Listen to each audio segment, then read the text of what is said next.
Who is the Dalai Lama? How is a Dalai Lama selected? And how the present Dalai Lama affects the international relations as well as the geopolitics. The current Dalai Lama, Tenzin Gyatso, is not just a Nobel Prize winner but a symbol of peace, non-violence and the Tibetan cause. He has been serving this particular cause since the age of 4.5, since he was selected as the Dalai Lama. Today we will be not just understanding this particular title and the post, but also the selection process which has been making news and the reiteration by Dalai Lama himself that how this process will continue after his death. Hello everyone, welcome to Vajiram and Ravi's Flash News. My name is Shubhangi Singh and today we will be delving into the details of the Dalai Lama. How is the selection process working? How has been the selection process? What are the changes that have been talked about? And what is the story of Tenzin Gyatso, the Dalai Lama of the present times? So let us begin with understanding this whole institution of Dalai Lama. यहाँ पर अगर हम ध्यान से देखें तो basically the Dalai Lama is the title which is given to the spiritual leader of Tibetan Buddhism. Now Dalai Lama, the word itself means the ocean of wisdom, and यहाँ पर ये माना जाता है कि ये एक अवतार है, रीइनकारनेशन है ऑफ अवलोकतेश्वरा, जो कि एक बोधिसत्वा है कंपैशन के. So this institution is not something that is recently established. इसकी एक लेगेसी है पिछले 600 साल से, एंड ये लेगेसी जो है यहाँ पर सिर्फ अपने कल्चर, अपने रीजन को रिप्रेजेंट नहीं करती है, इस वक्त ये पीस, नॉन वायलेंस को भी रिप्रेजेंट करती है. When we talk about this institution itself, this institution is as old as 1391. That means इस ट्रेडिशन की, इस इंस्टीट्यूशन को अगर हम बात करें तो ये 600 ईयर्स से भी ज़्यादा पुराना है. और जो इस वक्त प्रेजेंट दलाई लामा है, that is 14th Dalai Lama, जिनका अपना नाम तेंजिन ग्यात्सो है, उनका रेकग्निशन जो है वो सिर्फ अपने स्पेसिफिक रीजन में नहीं जाना जाता बल्कि ग्लोब में जाना जाता है. So first of all we will be trying to understand this particular institution of Dalai Lama itself before we get into the present 14th Dalai Lama that we will be talking about. Now this institution, as I mentioned, is almost 600 years old and it began in 1391. So you can see that gradually there have been 14 Dalai Lamas, and over the generations they have been the symbol of reincarnation of the Bodhisattva of compassion, and they have passed it down to generation, not just this tradition but the institution whole itself, the belief with it. And at present, if we talk about Tenzin Gyatso, he was at the age of 4.5 years when in 1940 he was formally throned as the 14th Dalai Lama, and he continues till date. But now the question that has been arising, and there have been a lot of pleas from the Tibetan communities, not just in Tibet but outside as well, कि यहाँ पर successor जो है दलाई लामा का कौन होगा. And यहाँ पर एक और एंगल इन्वॉल्व है जहाँ पे चाइना जो है क्लियरली क्लेम करता है कि ये उनका खुद का राइट है कि वो अपॉइंट करें नेक्स्ट दलाई लामा कौन होगा, और उनके पास एक नॉमिनेशन भी है. बट इस सिचुएशन में जो सिलेक्शन प्रोसेस रहा है since the institution has been established, वो क्या है और एट प्रेजेंट इस पे दलाई लामा का क्या कहना है, हम उसको थोड़ा सा यहाँ पर समझने की कोशिश करेंगे. This particular institution has gained more prestige and symbolism related to peace as well as resistance under 14th Dalai Lama, because it was his teaching and his consistent resistance in a non-violent form for the Tibetan autonomy.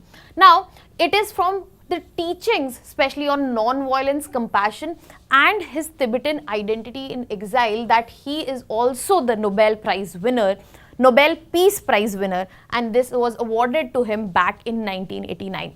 Now at the age of 90, there are a lot of questions about कि कौन इनका successor होगा finally and who will be continuing this institution, and there have been also these questions कि क्या ये institution जो है Dalai llamas का institution है वो क्या continue होने वाला है. तो यहाँ पर 14th Dalai Lama has been very clear कि this institution will continue, and how we will be discussing just after understanding the selection process, that how a Dalai Lama is selected and what is the process about it. So when we talk about this process, we have to understand that this is a belief कि ये जो दलाई लामा होते हैं वो किसी के reincarnation है, मतलब अवतार है. और यहाँ पे अवतरित ये कब होंगे? When the reincarnation will take place, it would be after the death of present Dalai Lama. So whenever a Dalai Lama is supposedly reincarnating, it is after the death of the last Dalai Lama, and the mission will be continued with the next successor. Now, how it is searched? It is the high lamas who look for children who are showing the signs of being next Dalai Lama, and which definitely makes sense that how come at the age of 4.5 years itself, he was recognized at the present Dalai Lama was recognized as the next Dalai Lama. So the selection process is very simple, that high lamas will keep looking into the children who are showing signs. What are the signs that we are talking about? The signs are very simple, embedded in traditions, legends, scriptures, that it will be the omens and dreams, especially after the present Dalai Lama's death, that will give clues. And the clues can also come from the Latso lake, that is the vision lake. Now, once the child or a specific kid is selected, then he would be tested with the belongings of the previous Dalai Lama and see if the signs are real, and when it is done, the final recognition is given by Gaden Phodrang Trust. Now, this is the trust which has the main responsibility of the institution for the longest time, and it has been reaffirmed by present Dalai Lama that it will be this trust, Gaden Phodrang Trust, that who will be responsible for choosing the next Dalai Lama. So yes, there has been an affirmation कि ये जो institution है वो continue होगा. कैसे continue होगा? जैसे होता आ रहा है. यहाँ पर रिस्पॉन्सिबिलिटी जो है वो सिर्फ गेदन फोद्रांग ट्रस्ट के पास है. Not even the present Dalai Lama will interfere in this, and no one else is also allowed. So this is a very clear statement कि जो हमारा इंस्टीट्यूशन है वो कंटिन्यू करेगा और इसमें हम किसी तरह की इंटरफेरेंस नहीं देखेंगे. And this is a clear message specially to China that even if you are trying to appoint the next Dalai Lama, he would not have the acceptability, because even the Tibetan communities inside and outside Tibet, they are with present Dalai Lama with full force, with full devotion, even till date, because it has been the pleas of these communities, these leaders कि next successor जो है वो choose हो जाना चाहिए. And इसी वजह से यहाँ पर दलाई लामा ने क्लियर किया है कि नेक्स्ट सक्सेसर जो है वो चूज होगा. ये इंस्टीट्यूशन जो है डेफिनेटली कंटिन्यू होगा, but Gaden Phodrang trust would be the one who has the main responsibility for it and will be the main authority which will be carrying it out. So Dalai Lama has clearly affirmed that this institution will go on, and as the spiritual lead of Tibetan Buddhism, he has said that it would be this particular trust, this will be holding the sole authority. That means ये clear mandate दे दिया गया है that after the death of 14th Dalai Lama, present Dalai Lama, the authority lies with Gaden Phodrang Trust, and it has been said by present Dalai Lama. So there is no ambiguity about it, and nobody and no country specifically uses this ambiguity to draw their own interest, to fulfill their own interests. Now let us move on to that. We have understand what is the story of present Dalai Lama, who has such recognition, who has so much love and devotion, and who is an epitome of resistance in the form of non-violence, that he has been awarded the Nobel Peace Prize back in 1989 itself. So basically he was born in 1935 and he was recognized 3 years later itself as the reincarnation, that he had the signs and he also passed the symbolic test and the spiritual tests. And in 1940 itself, he was formally throned at the Lhasa Potala Palace as the spiritual head of Tibet. So at the age of 4.5, he was spiritual head of Tibet. He had been declared already. Now, this is back when the unrest between Tibet and China had not begun. So in the duration of 1942 and 1950, he completed his spiritual and political education. He was also responsible for meeting the US delegation, the Chinese delegation, especially during the period of Second World War. After that, when it was 1950s, it was the Chinese invasion of Tibet, he assumed the full power in terms of political power. And as the head of Tibet, he was responsible. When PLA invaded Tibet, they were the ones under duress, they had to sign, as the head of the state, he had to sign a 17-point agreement. Under duress because invasion had already taken place, but later the consent for this 17-point agreement was withdrawn, and the invasion has been always labeled as untactical, undone, and Tibet has been always looking for its own freedom. But the problem arose when there was an unrest, uncalled unrest, which happened in 1959, and this unrest was a failed uprising.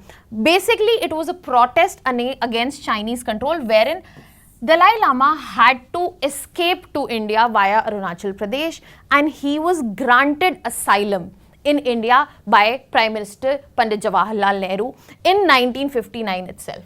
And in 1960, he declared that we are the Tibetan government in exile. There was establishment of CTA, that is Central Tibetan Administration, in Dharamshala, Himachal Pradesh, which is present till date, and it promotes the government in exile.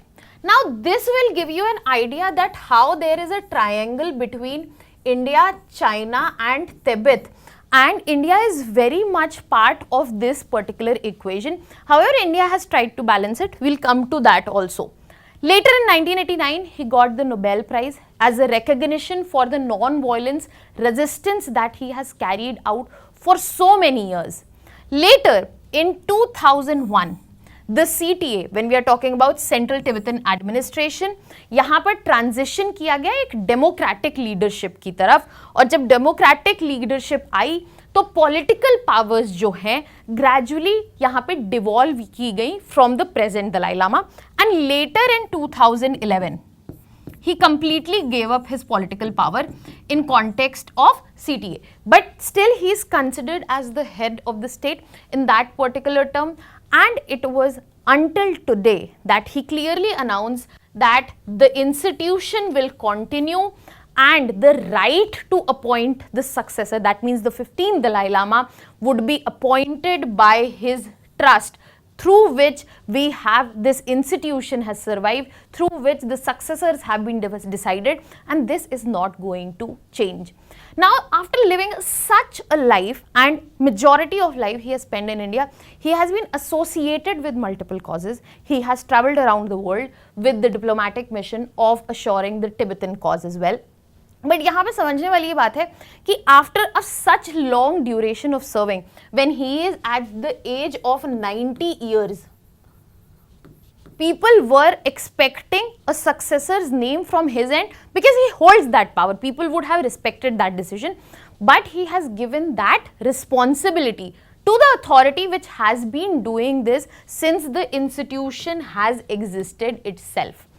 Now let us move on to the geopolitical angle associated with this institution and 14th Dalai Lama, especially with respect to India. Now this is a controversial triangle in front of us, especially after the exile and the asylum that was given by India. India subtly recognized the Tibetan autonomy that they have been talking about, but at the same time India was not in the state to confront China directly about it. And China has always been very much clear that Tibet is very much part of China, and if anybody goes against this particular sentiment, they are going to go against it. This has been very much clear. And in this very context, China claims that they have the right to appoint the next Dalai Lama, and this is as per their religious laws. They have already given a name which is rival Panchen Lama, and he has rejected Dalai Lama's choice. He has rejected whatever authority trust he is talking about. China has not accepted that. Now this interference clearly highlights the problem of state autonomy versus the spiritual traditional laws and how they should be dealt. Even though there is a bigger angle involved of Tibet itself, but if we still have to believe that at present Tibet is part of China, then the state autonomy, China is trying to force the fact that no, we only have the right under the religious laws given, and we will be the one choosing the next Dalai Lama, and there is no traditional law, spiritual law which is being given the space as of now. और इस पूरी situation में India जो है यहाँ पर side होके नहीं बैठ सकती है, क्योंकि इंडिया जो है उसने एग्जाइल में यहाँ पे असाइलम दे रखा है दलाई लामा को सिंस 1959, और यहाँ पे India, as I said, has subtly been on the side of Tibetan autonomy and has sided with the cause and the purpose and the spirit and the culture of Dalai Lama institution. But at the same time, we have always avoided a direct confrontation with China, which could hamper us in multiple ways and bigger ways. And this leads to a conflict of legitimacy. Now, as present Dalai Lama is asserting that it is going to be the Gaden Phodrang trust which will recognize his reincarnation and find the successor, and he has the strong support from Tibetan communities, be it inside or outside Tibet. But it will be the time that will let us know that what final conclusion of this conflict actually takes place and what will be seen. So the main question that you would have to think about from the perspective of your exam is not only the geopolitical angle that we are talking about, but also when we are talking about an international entity who has Nobel Peace Prize and he is facing such issues, how do we balance the state autonomy with the traditional laws and what can be done especially in coming times? Because at present we have to understand why it matters is because the recognition of the 15th Dalai Lama, that means the next Dalai Lama, is an important geopolitical ground. And India will have a way to influence the global legitimacy because India's say, especially because we have been housing Dalai Lama, matter a lot. And China will definitely install a pro-Beijing figure who would be siding the national per se interests for China. Now that was all from my side. I hope you have understood all the dimensions that were given here. If you have any doubts, you can put it down in the comment section. Thank you so much.